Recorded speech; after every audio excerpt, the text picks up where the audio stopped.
This is a special presentation of Way 31 Sports.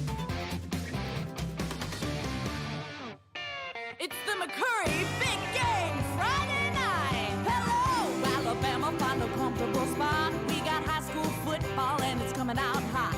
Now here we are and the lights are shining bright. We've always been. Yeah, Way 31 is rocking all right. With Nolan, Max, and Xavier. It's the McCurry Van and Car Rental Big Game Friday night. The River City rivalry, a matchup between two titans. Decatur hosts Austin in this week's Big Game Friday night Game of the Week. While in our rivalry game of the week, it's the defending 2A state champs taking center stage. Five hosts Geraldine to begin their 2023 season. Hello and welcome into the Week 1 edition of Big Game Friday night, everyone. Nolan Knight here, joined by Max Cohan. Max, September is here. Football is in the air. That it is. Fall weather all across the state. That set the stage for a great night of high school football right here in North Alabama. And we had a busy night, so let's jump right in and get to our biggest game of the night, the game of the week. Yeah, we'll head to Decatur for a recap of our Big Game Friday night Game of the Week, where Xavier Wary was on the sidelines. Nolan and Max, tonight's River City rivalry was an absolutely hard-hitting affair. Both teams wanted to come out and represent the city of Decatur loud and proud tonight. Now, both squads came into this one at 1-0, and one team was going to beat their crosstown rival, ensuring that they get bragging rights over the next year. Our Big Game Friday night game of the week takes us to Ogle Stadium in Decatur, where the Red Raiders host the Austin Black Bears, and it's always nice to see the legend, former Decatur head coach Jerry Adcock, lead the coin toss. The Red Raiders have a new head man now, Coach Aaron Savage, in this first River City rivalry game. To the action we go. First quarter, Jason Davis connects on this pass to Kenneth Joshua.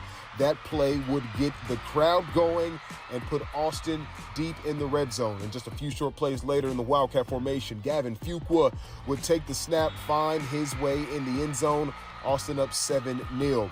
And get this, that would only be the beginning for Fuqua. On a later Black Bears possession, he takes the handoff, sheds one Decatur defender, makes another one miss before he's brought down for the big gain, and he's loving every moment of it. But Decatur's defense has some fight deep in their own territory. They jar the ball loose and force the fumble, taking control of the possession. And on the ensuing drive, Braden Dupper lasers this one to his tight end, Wyatt Smith, for the first down. But again, another drive that stalled for Decatur, an all-too-common theme for them in the first half. And Austin would capitalize. Fuqua gets a good block from the O-line and outruns the Decatur defense en route to his second touchdown of the half. And Austin dominates in this one, defeating their crosstown rival Decatur 35-3. And I'm with Austin Black Bears head coach right now, Jeremy Perkins. Coach, you just beat your crosstown rival. You know, talk to me about what that means for you and your program. Well, it means we're 2-0. We got to have a short memory. We got to put this past us. Get ready next week because we got region play started. And Coach, final question for you. What did you like out of your ball club tonight? Well, we responded to come out in the second half, kind of made a statement drive. You know, I was proud of that because we kind of, you know, didn't play real well in the second quarter. We opened the game up well, didn't play well in the second quarter, made a lot of mistakes, and then came back and put the game away. You put the game away, and your group is celebrating tonight, man. Congratulations, Coach. Thank you. And the Austin Black Bears, they advance to 2-0 on the season, giving Decatur their first loss of the year. The Red Raiders are now 1-1 on the season. Decatur also goes into region play next week. They will take on Athens, and as we just mentioned, Austin will be taking on their region foe, Sparkman. I'm reporting in Decatur tonight. Xavier Wary, Way 31 Sports. All right, thank you, Xavier. So there you have it. The Black Bears move to 2-0 with the big win. Yeah, certainly a team to look out for this year. That game, not the only 7A, 6A showdown at Joe Davis Stadium tonight. There was another one. Grissom debuting American football for the first time at the home of HCFC. The Tigers hosting the Trojans of Hazel Green. Both the Tigers and Hazel Green looking for their first win of the year.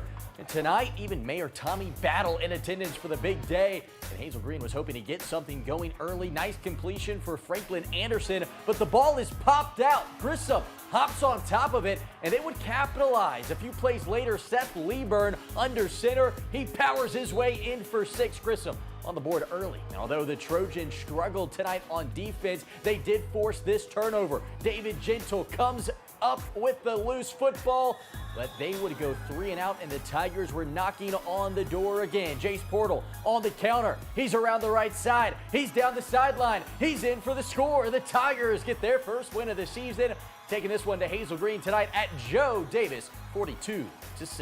Keeping with those 7A, 6A games, let's move out to Athens. Bob Jones hoping to get their first win, while the Golden Eagles were looking to move to 2-0.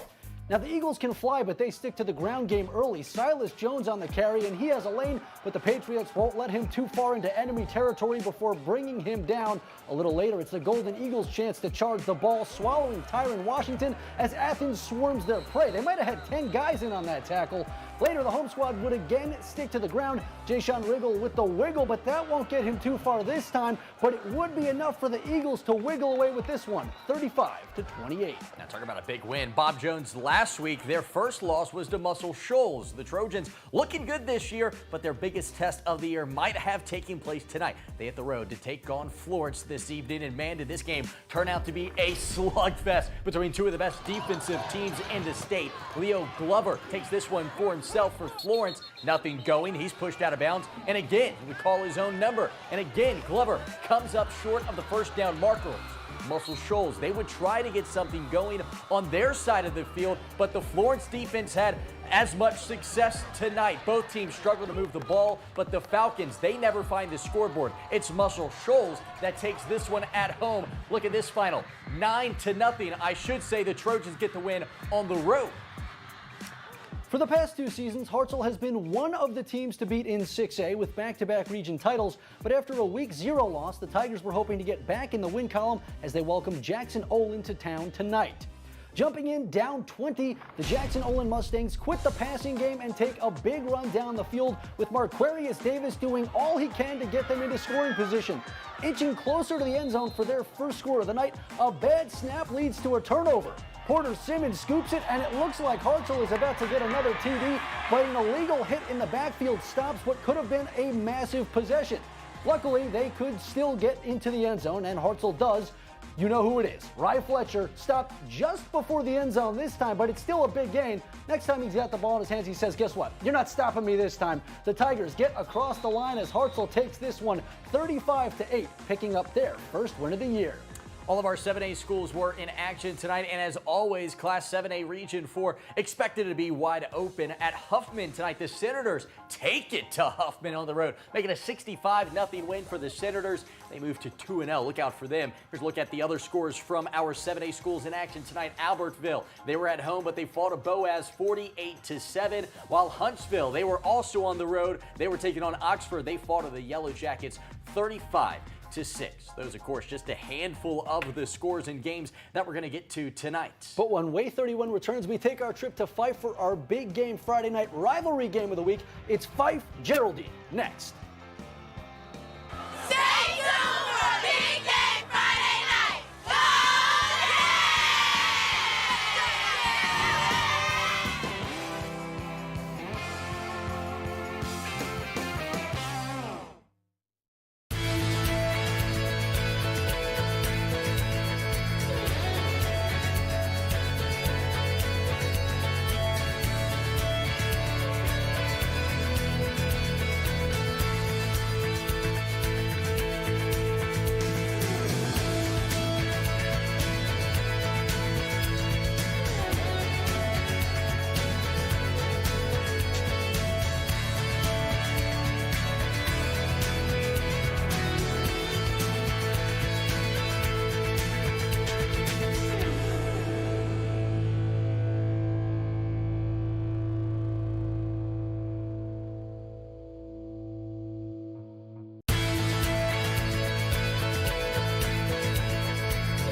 Welcome back into Big Game Friday night, everyone. Week 1 of the high school football season is here, and there were already some great rivalry showdowns to keep an eye on. Hey, you say that again. Maybe none bigger than the showdown at Fife. The Red Devils hosting Geraldine tonight, and it was the Geraldine defense that really impressed tonight. They came up big time and time again to help build a 17-0 lead. That offense pretty good too, like Jackson Colvin at quarterback. Check him out here. He makes a play, finding John Beck Wade in the flats. That drive would end up stalling, and Fife would need to get something going. They're down 17-0, and so they give it to Ryder Dibson. Takes this handoff. He's in for the score, the first touchdown of the season for the Red Devils. But that would be it. The Geraldine Bulldogs are the ones that end the longest winning streak in the state again.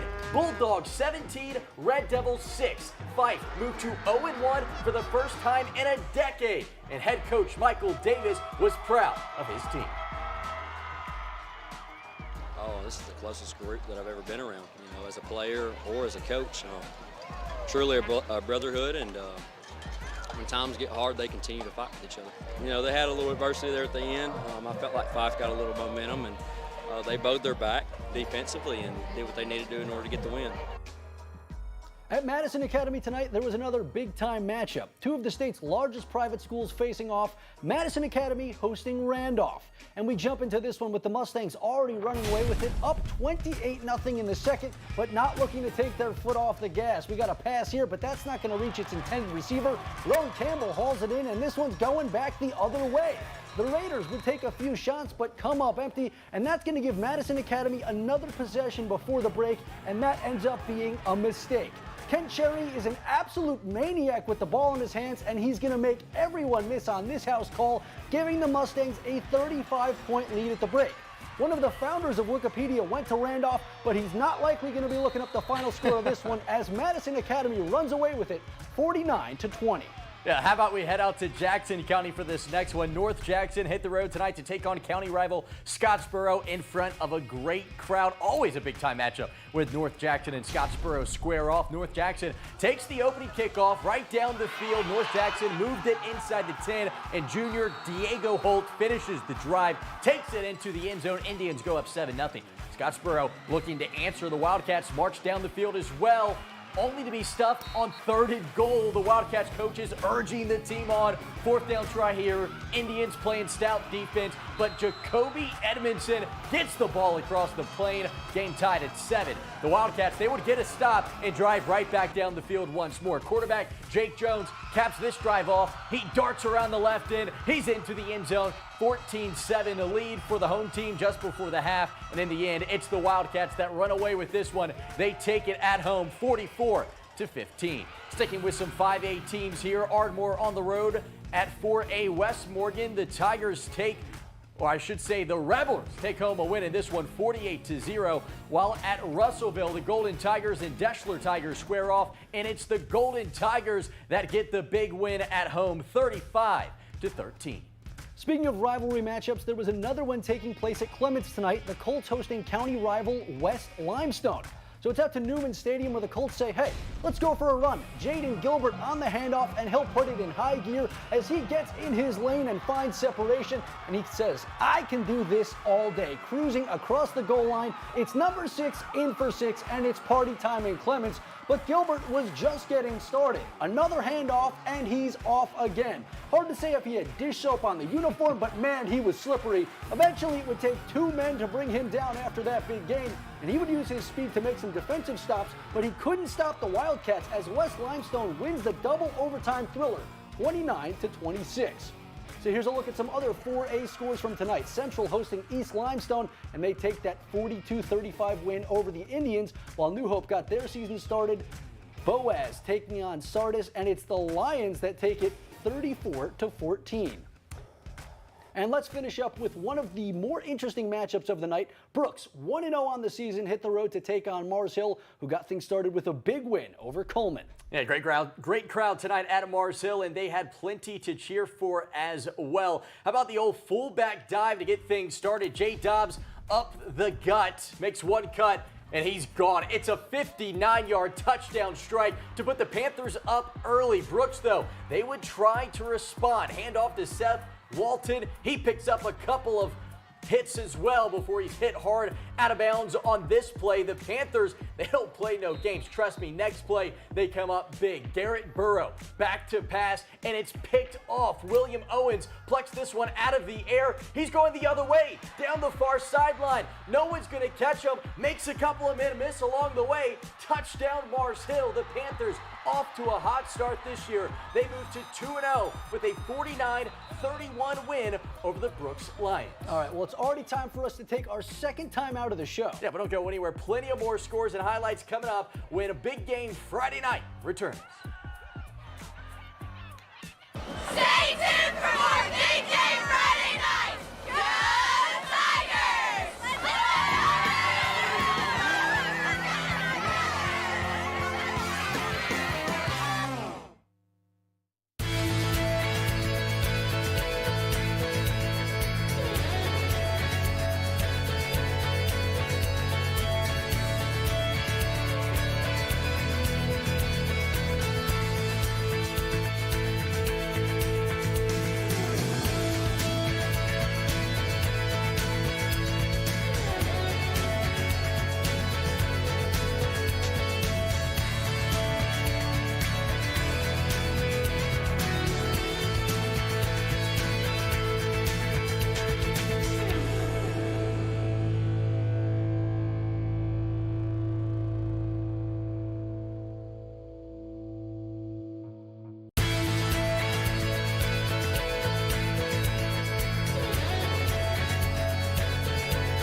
It's the McCurry Van and Car Rental Big Game Friday night. This is the Decatur High School Marching Band, and you're watching Big Game Friday Night on Way 31.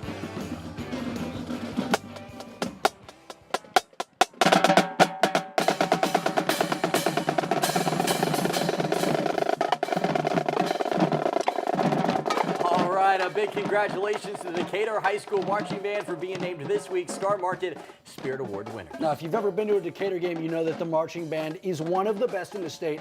We got to get back to football, but man, they bring it every game, I'm telling you. Yeah, let's get back to some football for our next game. We head over to Milton Frank Stadium where the Mae Jemison Jaguars were in action hosting Tanner. The Rattlers try to get something going early. Carl Parham rolls to his left, lets one rip, but it bounces off of his teammate's helmet, bounces around. Nobody can come up with it. But it should have worked, right? So why not try again? Parham, again, this time another bob, and Skylar Townsend secures this one, makes one miss, and delivers a mean stiff arm and stretches his way in for 6. Tanner on the board, 14-0. The Jags would try to respond. Big hole for running back Darion Taylor. He picks up the big first down as the Jaguars come from way behind in this game to win late over the Rattlers, 33-27. What a win for Mae Jemison. Tanner might be one of the best teams in 2A Region 8, but Lexington might have something to say about that as well. They were on the road tonight, taking on the other 2A power, Pisgah. Hey, and sometimes you only need to mention one name. Tonight, that name is Legion McCary. What a day for the running back. 3 touchdowns on the night for the junior as the Eagles just had their way in this one, running all over Lexington in the 42-27 win. Yeah, Falkville is another team in that 2A Region 8 grouping, and they were on the road tonight taking on Danville in a Morgan County showdown. This one gets off to a fast start. Falkville quarterback Landon Powers wasting no time getting the scoring started on the road. He takes it all the way to the house for the early lead for the Blue Devils just like that. Falkville moving the ball well early, and they weren't done there. It's Falkville again. Powers hands it off this time to the big man, Cohen Jarrett, sprinting through the defense, outrunning everyone to the pylon in a stampede in Morgan County. Falkville, touchdown. Danville with the ball now, and running back Christian Rodriguez finds a hole, and he hits it hard. He gets hit hard.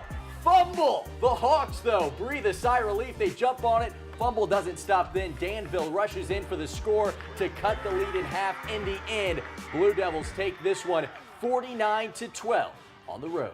Speaking of Morgan County schools, the Brewer Patriots hit the road tonight in an interesting showdown. 1-0 Brewer taking on 1-0 Arab tonight, and it's always a great atmosphere at the home of the Knights. But it was Brewer trying to make something happen at the end of the first half. Kaysen Oden back to pass, and he connects with Walter Latham for a first down to set that up one play before halftime.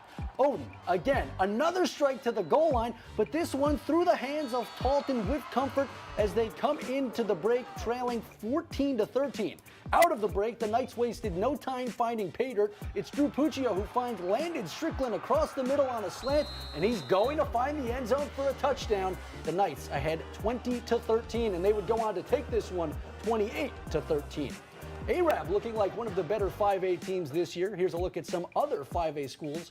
Gunnersville on the road against Lawrence County. They win 41-7, and the DAR Patriots lose to the Douglas Eagles 48-17. And finally, let's finish things up. The Priceville Bulldogs were at home tonight looking to bounce back from a week 0 loss. Yeah, Priceville with some big shoes to fill following that 11-1 season from a year ago, but they had their hands full tonight, especially when Barrett York was under center. The big QB showed off the strength and speed on the direct snap here. No points on that drive, so the Bulldogs give it a try. A sweep to Riley Wagg will take this one to the outside as he gets things moving, but that would be another empty drive. Eventually, it would be the Aggies that broke the stalemate as Elijah Frost pulls out the cool move for 6. The Aggies, they would go on to shut out the Bulldogs tonight on the road, 35-0. All right, guys, well, it's already time for us to call our third and final timeout of the night. But don't go anywhere. When Big Game Friday Night returns, we've got some more scores from across the state, and of course, your Big Game Friday Night Top Lights. Stay tuned for more Big Game Friday Night!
Curry Van and Car Rental. Big game Friday night. All right, welcome back into Big Game Friday night. Everyone, thanks for tuning in to tonight's show. It was a busy night tonight for high school football. That's right. We still have plenty of scores to get to. At Hatton, the Hornets win over the Columbia Eagles 26-7. A couple area teams were out of market tonight, like Buckhorn. The Bucks traveled down to take on the Helena Huskies and fell 55-7 in a non-conference matchup. Yeah, that Class 6A Region 8 could be wide open this year. Fort Payne, another school that's hoping that they could claim the region title this year. They were in action taking on Etowah. They get the big win, 54-26 on the road tonight. And of course, tomorrow is a big day in the state, as well as both Alabama and Auburn kick off their 2023 campaigns at home. I'll be on the sidelines in Tuscaloosa covering the Crimson Tide showdown with Middle Tennessee at 6:30. And Nolan, you'll be on the sidelines of the start of the Hugh Freeze era down on the Plains. Auburn hosts UMass to start their season at 2:30. Yeah, can't wait. A couple other big games. A&M, they're on the road taking on Vanderbilt yeah, in in Nashville, in the Music City. Way 31 will be on the sidelines for that game. And of course, the UNA Lions, the Brent Dearman era gets underway in Florence, their first home game, as they will take on Chattanooga. Can't wait for those games. All right, how about before we go, we'll give a quick shout out to our radio sponsors for making tonight's show possible. And of course, a massive thank you to everyone that helps make this show possible, from production to our EP, executive producer Sarah Jones, to our shooters on the sidelines, our monster on the mountain, Clayton, Luke Frazier, who helped us out tonight getting some scores in as well. Big shout out to him. This show would not be possible without them. A big thank you to everyone that tunes in each and every week as well. And to finish this week's show, we'll end things the same way we do every week with our big game Friday night top lights. Good night, everybody.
You've been watching a special presentation of Way 31 Sports.